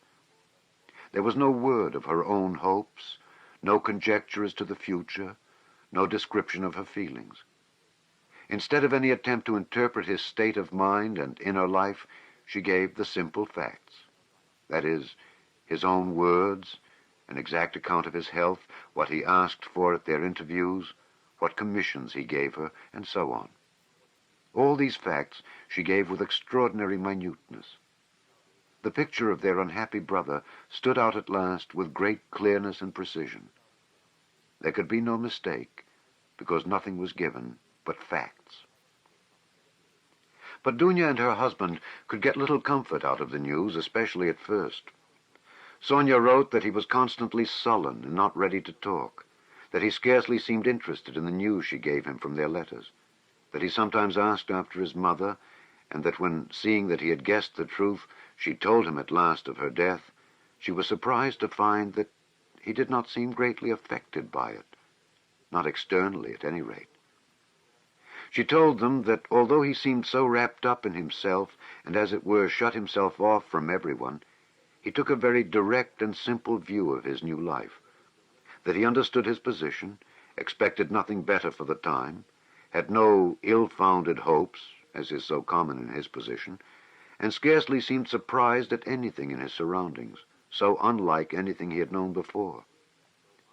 She wrote that his health was satisfactory. He did his work without shirking or seeking to do more. He was almost indifferent about food, but except on Sundays and holidays, the food was so bad that at last he had been glad to accept some money from her, Sonia, to have his own tea every day. He begged her not to trouble about anything else, declaring that all this fuss about him only annoyed him. Sonia wrote further that in prison he shared the same room with the rest, that she had not seen the inside of their barracks, but concluded they were crowded, miserable, and unhealthy, that he slept on a plank bed with a rug under him, and was unwilling to make any other arrangement, but that he lived so poorly and roughly, not from any plan or design, but simply from inattention and indifference. Sonia wrote simply that he had at first shown no interest in her visits, had almost been vexed with her indeed for coming, unwilling to talk and rude to her, but that in the end these visits had become a habit and almost a necessity for him, so that he was positively distressed when she was ill for some days and could not visit him. She used to see him on holidays at the prison gates or in the guard room, to which he was brought for a few minutes to see her. On working days, she would go to see him at work, either at the workshops or at the brick kilns or at the sheds on the banks of the Irtish. About herself, Sonia wrote that she had succeeded in making some acquaintances in the town, that she did sewing, and as there was scarcely a dressmaker in the town, she was looked upon as an indispensable person in many houses. But she did not mention that the authorities were, through her, interested in Raskolnikov, that his task was lightened, and so on. At last the news came.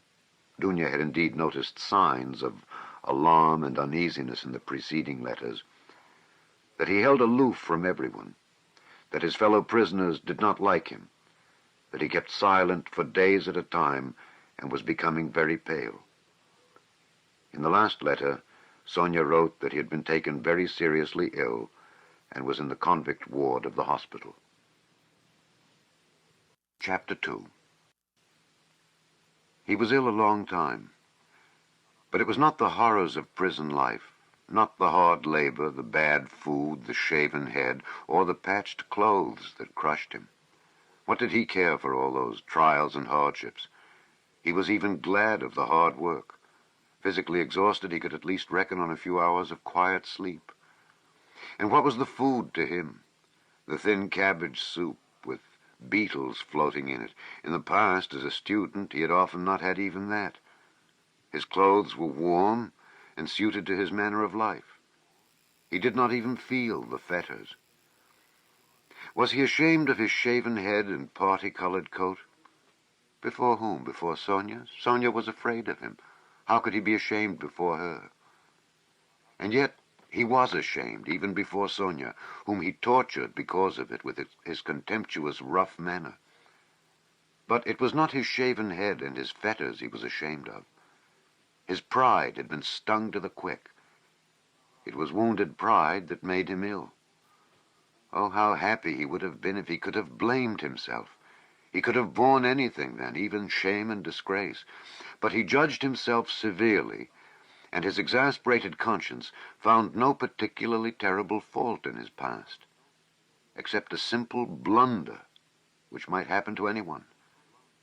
He was ashamed just because he, Raskolnikov, had so hopelessly, stupidly come to grief through some decree of blind fate, and must humble himself and submit to the idiocy of a sentence if he were anyhow to be at peace. Vague and objectless anxiety in the present, and in the future a continual sacrifice leading to nothing. That was all that lay before him. And what comfort was it to him that at the end of 8 years he would only be 32 and able to begin a new life? What had he to live for? What had he to look forward to? Why should he strive? To live in order to exist? Why, he had been ready 1,000 times before to give up existence for the sake of an idea, for a hope, even for a fancy. Mere existence had always been too little for him. He had always wanted more. Perhaps it was just because of the strength of his desires that he had thought himself a man to whom more was permissible than to others. If only fate would have sent him repentance, burning repentance, that would have torn his heart and robbed him of sleep. That repentance, the awful agony of which brings visions of hanging or drowning. Oh, he would have been glad of it. Tears and agonies would at least have been life. But he did not repent of his crime. At least he might have found relief in raging at his stupidity, as he had raged at the grotesque blunders that had brought him to prison. But now, in prison, in freedom, he thought over and criticized all his actions again, and by no means found them so blundering and so grotesque as they had seemed at the fatal time. In what way, he asked himself, was my theory stupider than others that have swarmed and clashed from the beginning of the world? One has only to look at the thing quite independently, broadly, and uninfluenced by commonplace ideas, and my idea will by no means seem so strange. Oh, skeptics and halfpenny philosophers, why do you halt halfway? Why does my action strike them as so horrible? He said to himself. Is it because it was a crime? What is meant by crime? My conscience is at rest. Of course, it was a legal crime, of course. The letter of the law was broken, and blood was shed. Well, punish me for the letter of the law, and that's enough. Of course, in that case, many of the benefactors of mankind who snatched power for themselves instead of inheriting it ought to have been punished at their first steps. But those men succeeded, and so they were right. And I didn't, and so I had no right to have taken that step. It was only in that he recognized his criminality, only in the fact that he had been unsuccessful and had confessed it. He suffered, too, from the question, why had he not killed himself? Why had he stood looking at the river and preferred to confess? Was the desire to live so strong, and was it so hard to overcome it? Had not Svidrigailov overcome it, although he was afraid of death? In misery, he asked himself this question, and could not understand that at the very time he had been standing looking into the river, he had perhaps been dimly conscious of the fundamental falsity in himself and his convictions. He didn't understand that that consciousness might be the promise of a future crisis, of a new view of life, and of his future resurrection. He preferred to attribute it to the dead weight of instinct which he could not step over, again through weakness and meanness. He looked at his fellow prisoners and was amazed to see how they all loved life and prized it. It seemed to him that they loved and valued life more in prison than in freedom. What terrible agonies and privations some of them, the tramps for instance, had endured. Could they care so much for a ray of sunshine, for the primeval forest, the cold spring hidden away in some unseen spot which the tramp had marked 3 years before and longed to see again as he might to see his sweetheart, dreaming of the green grass round it and the birds singing in the bush? As he went on, he saw still more inexplicable examples. In prison, of course, there was a great deal he did not see and did not want to see. He lived, as it were, with downcast eyes. It was loathsome and unbearable for him to look, but in the end there was much that surprised him, and he began, as it were involuntarily, to notice much that he had not suspected before. What surprised him most of all was the terrible, impossible gulf that lay between him and all the rest. They seemed to be a different species, and he looked at them, and they at him, with distrust and hostility. He felt and knew the reasons of his isolation, but he would never have admitted till then that those reasons were so deep and strong. There were some Polish exiles, political prisoners among them. They simply looked down upon all the rest as ignorant churls, but Raskolnikov could not look upon them like that. He saw that these ignorant men were in many respects far wiser than the Poles. There were some Russians who were just as contemptuous, a former officer and 2 seminarists. Raskolnikov saw their mistake as clearly. He was disliked and avoided by everyone. They even began to hate him at last. Why, he could not tell. Men who had been far more guilty despised and laughed at his crime. "You're a gentleman," they used to say. "You shouldn't hack about with an axe. That's not a gentleman's work." The second week in Lent, his turn came to take the sacrament with his gang. He went to church and prayed with the others. A quarrel broke out one day. He did not know how. All fell on him at once in a fury. "You're an infidel. You don't believe in God," they shouted. "You ought to be killed." He had never talked to them about God, nor his belief, but they wanted to kill him as an infidel. He said nothing. One of the prisoners rushed at him in a perfect frenzy. Raskolnikov awaited him calmly and silently. His eyebrows did not quiver, his face did not flinch. The guard succeeded in intervening between him and his assailant, or there would have been bloodshed. There was another question he could not decide. Why were they all so fond of Sonia? She did not try to win their favor. She rarely met them. Sometimes only she came to see him at work for a moment. And yet everybody knew her. They knew that she had come out to follow him, knew how and where she lived. She never gave them money, did them no particular services. Only once at Christmas she sent them all presents of pies and rolls. But by degrees closer relations sprang up between them and Sonia. She would write and post letters for them to their relations. Relations of the prisoners who visited the town, at their instructions, left with Sonia presents and money for them. Their wives and sweethearts knew her and used to visit her. And when she visited Raskolnikov at work or met a party of the prisoners on the road, they all took off their hats to her. "Little mother, Sofya Semyonovna, you're our dear good little mother," coarse, branded criminals said to that frail little creature. She would smile and bow to them, and everyone was delighted when she smiled.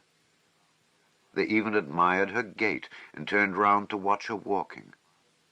They admired her, too, for being so little, and in fact did not know what to admire her most for. They even came to her for help in their illnesses. He was in the hospital from the middle of Lent till after Easter. When he was better, he remembered the dreams he had had while he was feverish and delirious. He dreamt that the whole world was condemned to a terrible, new, strange plague that had come to Europe from the depths of Asia. All were to be destroyed except a very few chosen. Some new sorts of microbes were attacking the bodies of men, but these microbes were endowed with intelligence and will. Men attacked by them became at once mad and furious. But never had men considered themselves so intellectual and so completely in possession of the truth as these sufferers.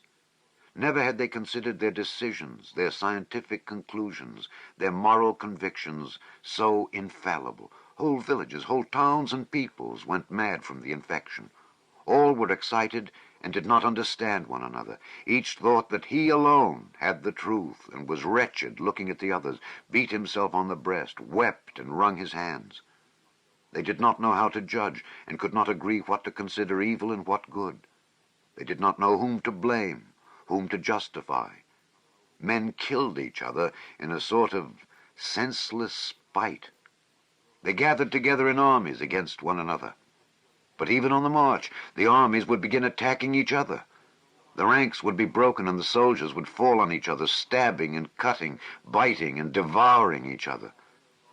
The alarm bell was ringing all day long in the towns. Men rushed together, but why they were summoned and who was summoning them no one knew. The most ordinary trades were abandoned, because everyone proposed his own ideas, his own improvements, and they could not agree. The land, too, was abandoned. Men met in groups, agreed on something, swore to keep together, but at once began on something quite different from what they had proposed. They accused one another, fought, and killed each other. There were conflagrations and famine. All men and all things were involved in destruction. The plague spread and moved further and further. Only a few men could be saved in the whole world. They were a pure, chosen people, destined to found a new race and a new life, to renew and purify the earth. But no one had seen these men. No one had heard their words and their voices. Raskolnikov was worried that this senseless dream haunted his memory so miserably. The impression of this feverish delirium persisted so long. The second week after Easter had come, there were warm, bright spring days. In the prison ward, the grating windows under which the sentinel paced were opened. Sonia had only been able to visit him twice during his illness. Each time she had had to obtain permission, and it was difficult.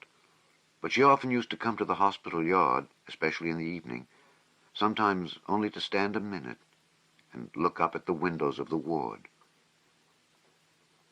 One evening, when he was almost well again, Raskolnikov fell asleep.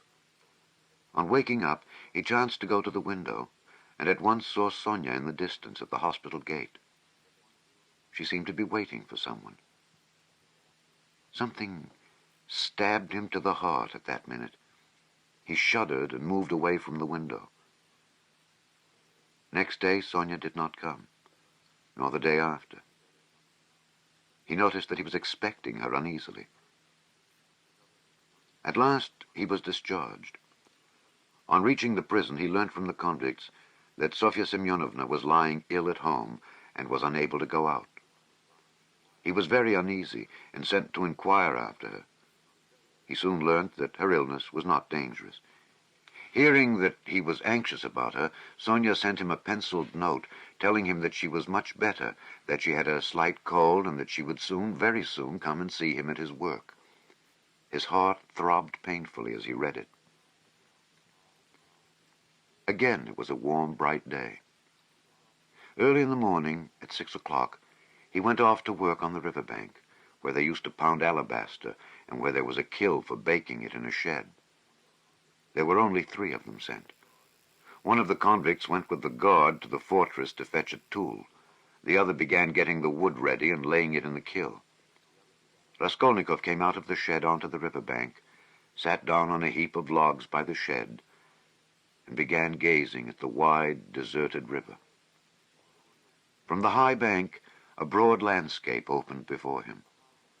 The sound of singing floated faintly audible from the other bank. In the vast steppe, bathed in sunshine, he could just see, like black specks, the nomads' tents.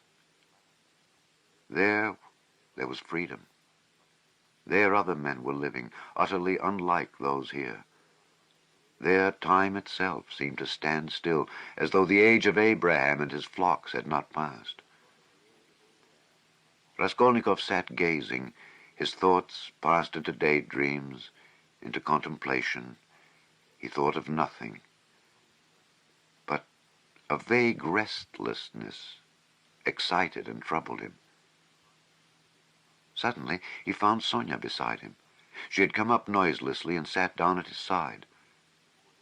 It was still quite early. The morning chill was still keen. She wore her poor old burnous and the green shawl. Her face still showed signs of illness. It was thinner and paler. She gave him a joyful smile of welcome, but held out her hand with her usual timidity. She was always timid of holding out her hand to him, and sometimes did not offer it at all, as though afraid he would repel it. He always took her hand as though with repugnance, always seemed vexed to meet her, and was sometimes obstinately silent throughout her visit. Sometimes she trembled before him and went away deeply grieved. But now their hands did not part. He stole a rapid glance at her and dropped his eyes on the ground without speaking. They were alone. No one had seen them. The guard had turned away for the time. How it happened, he did not know. But all at once, something seemed to seize him and fling him at her feet. He wept and threw his arms round her knees. For the first instant she was terribly frightened, and she turned pale. She jumped up and looked at him, trembling. But at the same moment she understood, and a light of infinite happiness came into her eyes. She knew and had no doubt that he loved her beyond everything, and that at last the moment had come. They wanted to speak, but could not. Tears stood in their eyes. They were both pale and thin, but those sick, pale faces were bright with the dawn of a new future, of a full resurrection into a new life. They were renewed by love. The heart of each held infinite sources of life for the heart of the other. They resolved to wait and be patient. They had another 7 years to wait, and what terrible suffering and what infinite happiness before them. But he had risen again, and he knew it and felt it in all his being, while she only lived in his life. On the evening of the same day, when the barracks were locked, Raskolnikov lay on his plank bed and thought of her. He had even fancied that day that all the convicts who had been his enemies looked at him differently. He had even entered into talk with them, and they answered him in a friendly way. He remembered that now, and thought it was bound to be so. Wasn't everything now bound to be changed? He thought of her. He remembered how continually he had tormented her and wounded her heart.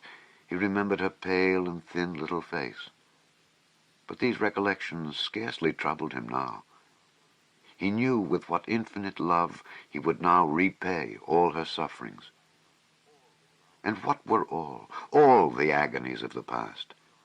Everything, even his crime, his sentence and imprisonment, seemed to him now in the first rush of feeling an external strange fact with which he had no concern.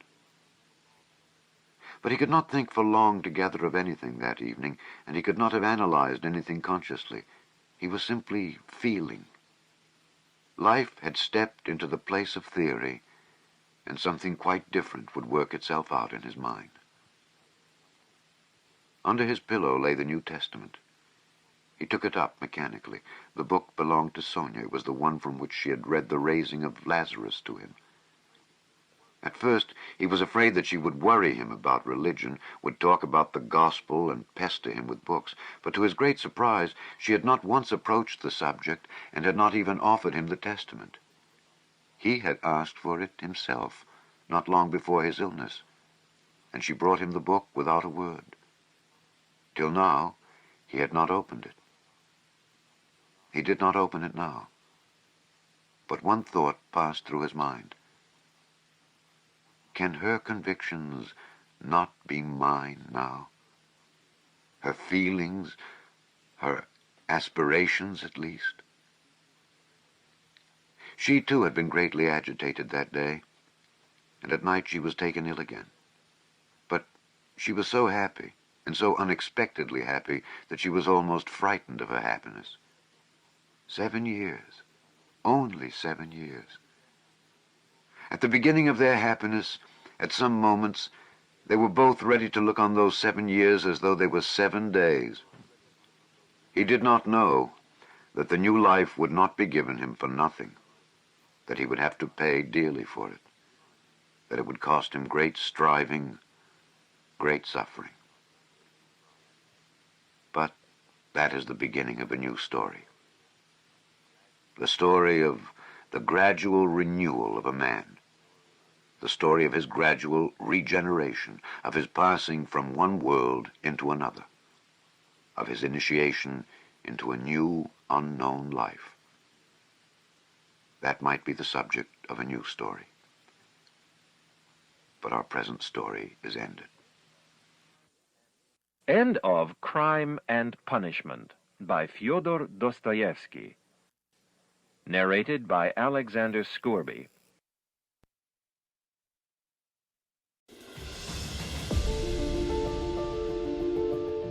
Thank you for listening to this classic book reading by Alexander Scourby on our YouTube channel. To hear more classic books, click the playlist link in the description box below. Please subscribe, like, and share the link with others so they too can hear the Scourby classic book readings.